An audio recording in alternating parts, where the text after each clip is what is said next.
My fellow Africans, there comes a moment in every person's life when remaining silent becomes an act of betrayal, not towards others, but towards oneself. Today, I choose to speak. I was advised to hold back, to avoid certain topics, to accept the status quo. But how can I stand before you, witness such suffering, exploitation, and misrepresentation, and say nothing? They cautioned me. They said this isn't how presidents should speak. They warned that my words would create enemies, that I would isolate myself and my country. But what they fail to understand is this: I was not raised to serve systems. I was raised to serve people. Our people deserve honesty, and the truth is, Africa is not poor. Africa is not weak. Africa is not failing. What is failing is a system never meant to help us thrive. It's a system that rewards silence and punishes expression, one that builds roads to our resources but not to our schools, that flies in aid but flies out profit. I speak today not out of anger but with purpose, because for too long we have confused diplomacy with silence and peace with submission. That must stop. This is not a call for rebellion, it is a call for awakening. I am not opposed to any nation, nor am I against the West. I am not rejecting global cooperation. But I do oppose dependency. I reject the notion that our future should be dictated by those who don't share it with us. I stand against policies drafted in rooms where Africans have no seat at the table, yet are expected to comply. We've allowed others to define us for too long. They measure our leaders by the size of their debts. They measure our progress by how stable we appear, even when that stability keeps us stagnant. But I believe in a different Africa. An Africa that builds rather than begs, that negotiates rather than kneels. An Africa that remembers who she is before asking who she should become. That's why we are choosing a new path, not one of isolation, but of dignity. They didn't just warn me about what I might say, they warned me about what it might ignite. They fear that if one African nation stands tall, others will follow. That if one voice speaks clearly, thousands more will rise. But my message today is not only for leaders. It is for the farmer overtaxed beyond his yield, for the youth whose education has become a mere ornament, for the mother who walks farther to fetch water than the government walks to fulfill its promises. I see you, I hear you, and I will not mislead you. Africa's healing will not come from outside. It will not come through loans, through charity or applause. It will come from within, from a generation that values courage over comfort, from a continent that finally declares we are enough. In the next part of this address, I will speak about why they truly sought to silence this voice, and what lies behind the closed doors of global agreements we were never meant to question. But for now, remember this: Africa is not waiting to be rescued. Africa is awakening to the truth that she was never truly lost. My brothers and sisters, truth does not shout. It does not destroy cities. It does not disrupt peace. It waits, and when people are ready, it arrives quietly and transforms everything. Morgan looked out. What I want to share with you is not hidden. It was never locked away. It has simply been drowned out by headlines, distractions, and carefully crafted words. Let us talk about the agreements. Not the ones signed with pens, but the ones signed with silence. For years, African leaders entered negotiations hoping for progress, but often they left with obligations, conditions, and expectations that did not match our lived realities. Infrastructure loans, security deals, investment packages, these all sound promising, and on the surface, many are. But what's often left unsaid is what these deals demand in return. Sometimes it's the first, the right to access our resources. Sometimes it's about long-term control over our ports, our energy, or even our digital infrastructure. At other times, it's simply about gaining leverage to influence our policies and shape our choices. Let me be clear, this is not a rejection of collaboration. Africa must engage with the world, We are part of the global community. But engagement is not submission, and a partnership does not mean surrendering our autonomy. When we accept support, it must come with respect for our people, not at their expense. When we open our economies, we must do so with full awareness, understanding clearly who stands to benefit and in what ways. Some advised me against raising these concerns. They warned it might be seen as opposing investment, that I could undermine the goodwill we've worked hard to cultivate over decades. But I believe that real goodwill is rooted in truth, and lasting progress cannot be built on silence. When we speak about investment in Africa, we need to ask, who owns the enterprise? Where do the profits go? Who sustains the project after the ribbon is cut? Because if development excludes us, it isn't truly development. It is dependency. Let me tell you something. A quiet shift is underway across this continent. Young Africans are studying contracts, scrutinizing the data, and rejecting the idea that anything international is automatically right. This is what was not anticipated, that we would awaken and demand fairness, not favors. And this rising generation, they are not angry, not violent. They are aware. And awareness is where freedom begins. So what's next? We educate ourselves. We hold our leaders accountable. We insist that partnerships deliver more than numbers. They must bring genuine skills. We expect knowledge to be shared, not just titles to be handed out. We must build institutions that defend our collective interest, not rely on individuals who simply sign agreements. I'm not saying this to assign blame. I'm saying it to point the way forward. Africa's future must be shaped with us in the room, guiding the pen, with our children's future in mind.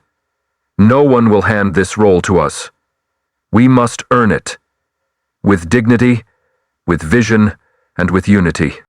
To the sons and daughters of Africa, let me speak to you, not as a president, but as a brother, a father, and someone who deeply believes in your potential. I was told that young Africans don't care, that they only follow trends, not truth. But I have seen differently. I've met students who walk miles just to attend evening lessons. I've seen young farmers using tech to combat drought. I've seen young farmers using tech to combat drought. I've seen young farmers using tech to combat drought.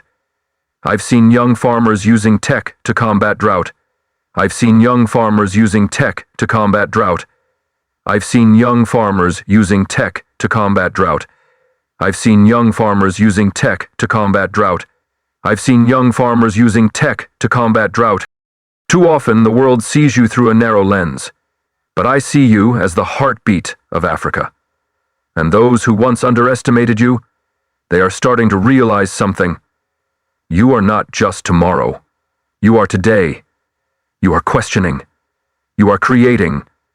You are refusing to accept outdated answers, and that is what unsettles some, not because you are angry, but because you are awake.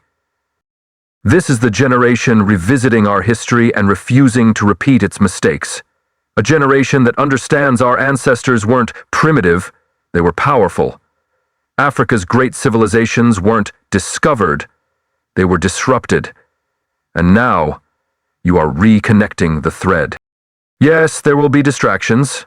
Some will offer you entertainment without insight, loud voices with no substance, fame without purpose.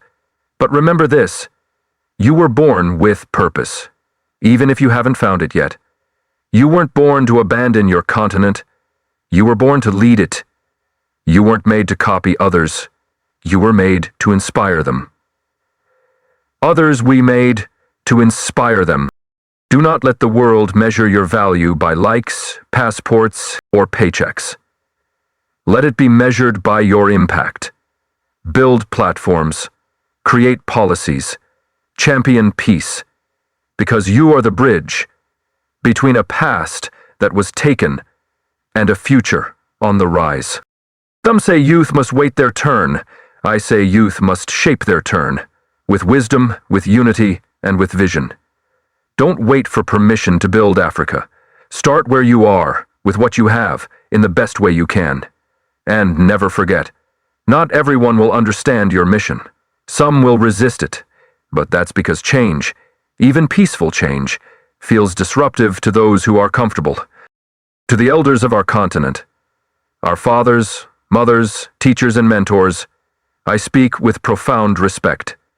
You faced storms so we could walk smoother roads. You endured injustice so we could speak freely. You held Africa together through times of division. We are not here to blame you. We are here because of you. Yes, mistakes happened. Some agreements cost us dearly. Some opportunities were missed. But who among us has never made a tough decision under pressure? Pressure? Who among us hasn't done the best they could with what they had? You carried the weight of independence. You stood firm between colonial forces and disorder. You led when the world offered you little space to do so. And now, as a new generation emerges, we are not here to erase your legacy. We are here to build upon it. You see, the world often tries to set us against each other. Young versus old. But Africa does not need a generational divide. Africa needs intergenerational wisdom. The vitality of the youth and the experience of the elders, together, are unstoppable. To our elders, we need you not only for your memories, but for your insights. You remember a time when Africa stood tall, when nations were proud of their independence, when leaders gathered not just as officials, but as partners united by a shared vision. Remind us of that spirit. Help reignite that flame. And in return, we ask this: allow young people to lead where they are ready. Let them make their own mistakes and grow. Let them rise, even if they take a different path than you did. Sometimes, leadership is not holding the microphone. It's stepping back and applauding the next speaker. Sometimes, guidance means trusting, not controlling. You who guided Africa through the flames, now help carry it into flight. This is not a time for pride. This is not a time for fear. This is a time for courage. Together. As we design new systems, as we reshape policy, as we envision a renewed Africa. We need your voices in the room. But we also ask you to make room for new voices to emerge. Africa does not belong to the past, nor solely to the future. It belongs to all of us in this moment. So, to our elders, let's walk forward together. Let's dream together. Let's rebuild together. My beloved Africa, not all power comes through force. Not all battles are fought with weapons. Some are waged in silence, in contracts, currencies, and perception. There are forces that don't need to shout, because they've already shaped the narrative. They don't need to control the streets, because they already occupy the mind. Today, I want to speak about the invisible chains that still restrain us. Not because we are weak or defeated, but because the world has become more subtle in how it maintains its influence. Let's start with currency. Many African nations still rely on currencies pegged to or printed in other countries. While the notes say, Africa, the power behind them often serves interests that aren't African. So we ask, if we are truly independent, why must we seek approval to value our own economies? Why do we hold reserves in institutions never designed with us in mind? This is not defiance. This is a call for dignity. If we wish to trade as equals, we must first control what we trade with. Next, the narrative. Africa has long been framed as poor, unstable, and in need of saving. But these are not just descriptions. They are tools. Because when a continent is seen as broken, it becomes easier to impose help on terms that benefit others. We see this in the media, in academic texts, even in diplomatic language. So, we must reclaim our image, not by ignoring our challenges, but by telling our stories with truth and balance. We are not only a continent in need, we are a continent full of solutions. We are not simply trying to catch up. We are preparing to lead. And finally, our contracts. Across Africa, agreements have been signed that will shape generations. Mining deals, port leases, agricultural land use. Many of these were made under pressure, without transparency, and without the consent of those most affected. This is not about blame. It's a reminder. Sovereignty is more than a flag. It is the right to shape your own future. We must re-examine these agreements. With honesty, not hostility. With negotiation, not accusation. With courage, not confrontation.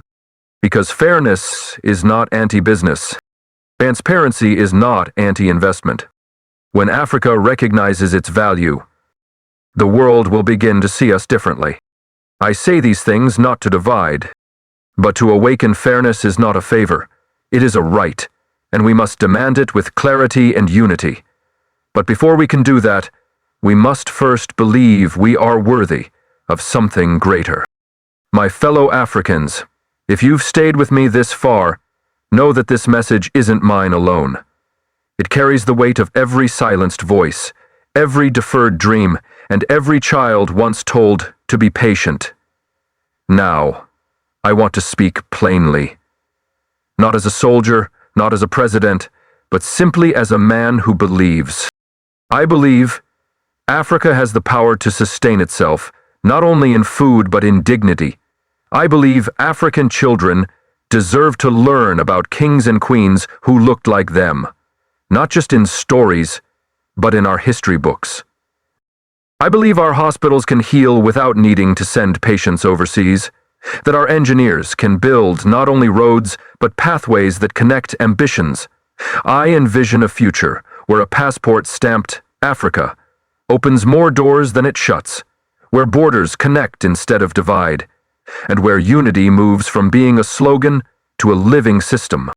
They've warned me not to speak like this, not because it's untrue, but because it might awaken something they can't contain. Hope. Hope is powerful. Hope gets the farmer out of bed before the sun rises. It fuels the student studying by candlelight. It assures the single mother that her child will see better days. Hope cannot be censored. Policies can shift. Headlines can be spun. But a dream rooted in millions of hearts cannot be undone. This dream envisions a child born in Bujumbura, raised in Dar es Salaam, educated in Nairobi, and working in Accra. No longer seen as a foreigner, but as a rightful heir to Africa's promise. We won't continue to beg for a seat at the world's table. We'll build our own. We'll stop apologizing for wanting more. We'll begin preparing to receive it. This dream doesn't belong to me alone. It's whispered in classrooms. It's shouted in the streets. It's sung in songs and painted on city walls. It lives in each of you. So, to every African who has ever felt less than, you are not. To every African who has been told to wait, your time has come. To anyone wondering if this continent can rise, just look around. It already is. They told me not to say this, but I owe you the truth. Africa is more than a continent. It is a force, a rhythm, a light that refuses to be dimmed. So rise. Rise in thought, in action, and in compassion for one another. And when they ask where it all began, tell them. It began with a whisper that became a voice that became a movement, and no one can stop a people who remember who they are. The time is no longer coming, the time is here.